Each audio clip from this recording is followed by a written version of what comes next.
So just before we came on air, I made contact with Robert Smith, the man at the top of the British Boxing Board of Control. Now, he couldn't address certain questions I put to him in any great detail, but he did speak, and this was the latest from him. We've obviously got a lot going on at the moment, Jim, as you can imagine. And as I've said previously to other people, there's nothing I can really add to what's already gone out. Obviously frustrating for everybody. I fully understand everybody's got a job to do, but that's the position we're in at the moment. Robert, Eddie Hearn, Conor Benn's promoter, suggested yesterday on talkSPORT to Laura and Ali that news of the Benn positive drugs test was leaked to the media by the Boxing Board of Control itself, i.e. you. Was it?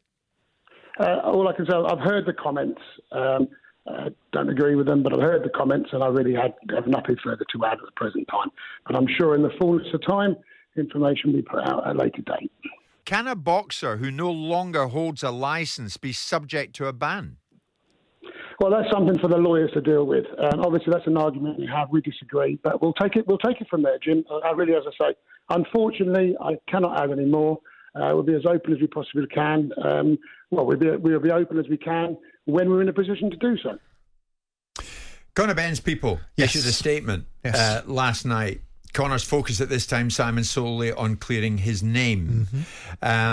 He strongly refutes the allegation of misconduct, firmly believes that an independent tribunal will reach a wholly different conclusion. At the appropriate time, Conor will speak out on this and the doping allegation to the extent that he can, whilst legal proceedings are ongoing. In the meantime, he reiterates, in no uncertain terms, he is a clean athlete. Yeah, well, it's very easy for him to prove that, isn't it? But a lot of these things are sideshows, aren't they? They're distractions and deflections. Exactly. You know, the idea, I mean, I hear Eddie Hearn saying things about me, and I think, what's that got to do with a question? What? Because I lost a bunch of money in a football club, we can then talk about the idea that I'm not in a position to be able to question you about the manner in which you've operated. We understand with Eddie Hearn, and by the way, let's get something clear. I like Eddie Hearn. I think he's a first-class promoter in a lot of things he does. But the bottom line is, and I don't have a particular patronage of Frank Warren or Ben Shalom. They may talk to us more because he doesn't make himself available. He tells people that he wasn't invited on our show when he was invited repeatedly. He doesn't want to come on this show because he knows that when he gets given a question, the answer that will come back will be interrogated. And the idea that he can't speak to Conor Benn's situation because of legal situations, that's fine. Okay, let's not talk about Conor Benn. Let's talk about your conduct. Let's talk about a blue chip promoter that seems to be in the camp of allowing a fight to go on, a fight that had a real duty of care responsibility behind it because it was a catch weight fight with a lot of controversy about the weights, so there was a real need to make sure these fighters were protected, and you appear to have been in the camp of allowing that fight to go on when you knew on September the 23rd that a drugs test had been failed. Not an adverse finding, a failed drug test. And you want to talk about Billy Joe Saunders as a deflection and what happened with him. Billy Joe Saunders got sanctioned initially for an out-of-competition drug that wasn't banned unilaterally. And there was an explanation for it. It was a nasal decongestion. There might have been something sinister behind it, but it was an explanation. Now give us an explanation of why a women's fertility drug is inside Conor Benn's system. The last thing I want to have happen to Conor Benn, who I personally really like, was this situation to manifest itself. But if he wants to clear himself, it's really, really simple, guys. Give him a B sample and stand in front of them and tell them what happened. Or are you frightened that you might be bringing a whole house of cards down with you that brings a whole raft of other people in there? It can't surely be the way, who's ever advising him, to say, I will tear up my British boxing licence rather than clear my name. And Eddie suggesting that these are questions and these are validity behind the idea that they're not... Look, a promoter of this ilk has a responsibility to run their business with the highest efficacy. And if you are suggesting to me that you can go to Chris Eubank and say, are you happy with this banned substance being in another fighter? Okay, we'll let the fighters determine which banned substances they'll allow other fighters to fight with. And that's an argument. Yes. It's preposterous. Why would Conor Benn voluntarily give up his boxing licence? Because then ultimately he's not in a situation at this moment in time where he's having to answer explicitly and specifically to the British box. And by the way, who cares who leaked this? That's another deflection.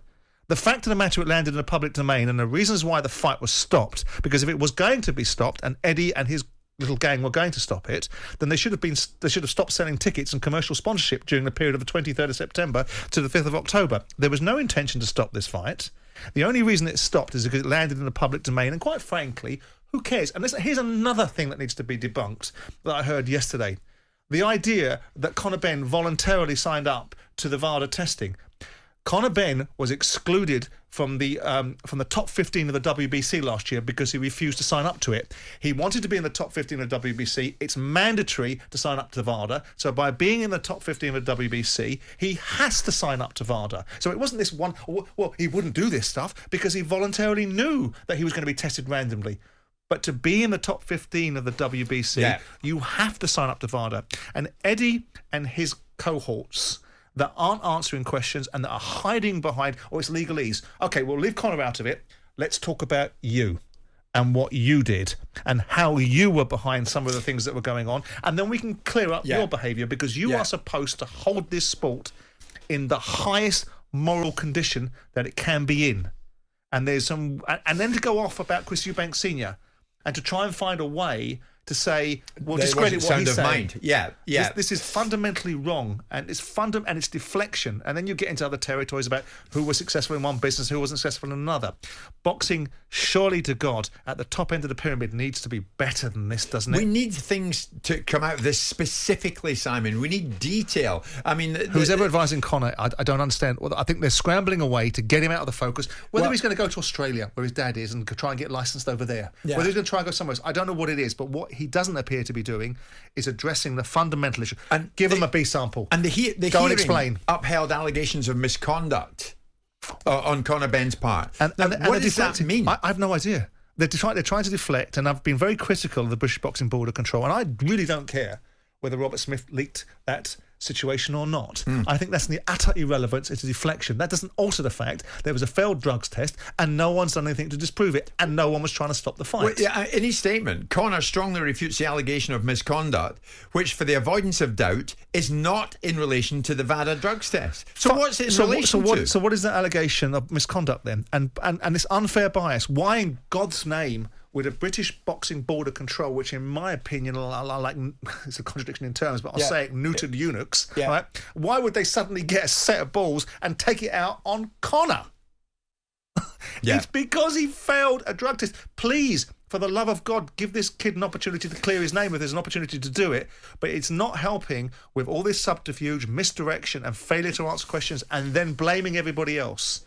It's not difficult, this, and it's only difficult if tragically, and I do think there's a house of cards here. If this boy was taking substances, others will know and others will be involved, and it will bring a pack of cards down on people that maybe they don't want. Conor's focus, according to Conor's lawyers, is at this time solely on clearing his name. Well, he's not doing a very good job of it, is he? Spencer Oliver will be with us from 12 noon onwards. And of course, we do emphasise, we have repeatedly asked Eddie Hearn to join us on this show. And at the moment, there are no signs that he's going to do that. Not because I think Eddie Hearn is a coward per se, because I think his approach to this has been cowardly. It's been cowardly to do a press conference where you won't answer any questions. It's been cowardly to go into places where you know the answer to questions that you're going to be asked, and the answers aren't being interrogated. A lot of boxing fans getting in touch. Richard Edwards is one. I'm loving Simon this morning because he's telling it like it is. Well, we do try to do that, Richard. I tried to set up the questions as well with the various people involved in a story like this, like Robert Smith. We're trying to get hold of Eddie Hearn. We spoke, if you remember, Simon, around the time of the postponement of the fight to Cali Sauerland. Yeah, we did. And of course, we haven't heard hide nor hair of him since. But so many unanswered questions, and yet the final paragraph of Conor Benn's statement, no doubt prepared by his lawyer last night. At the appropriate time, Conor will speak out on this and on the doping allegation to the extent that he can, whilst legal proceedings are still ongoing. In the meantime, he reiterates, in no uncertain terms, he is a clean athlete. It's 11:20. Jim White and Simon Jordan. Monday to Friday mornings from 10 on AM, on DAB, via the talkSPORT app and on your smart speaker. talkSPORT.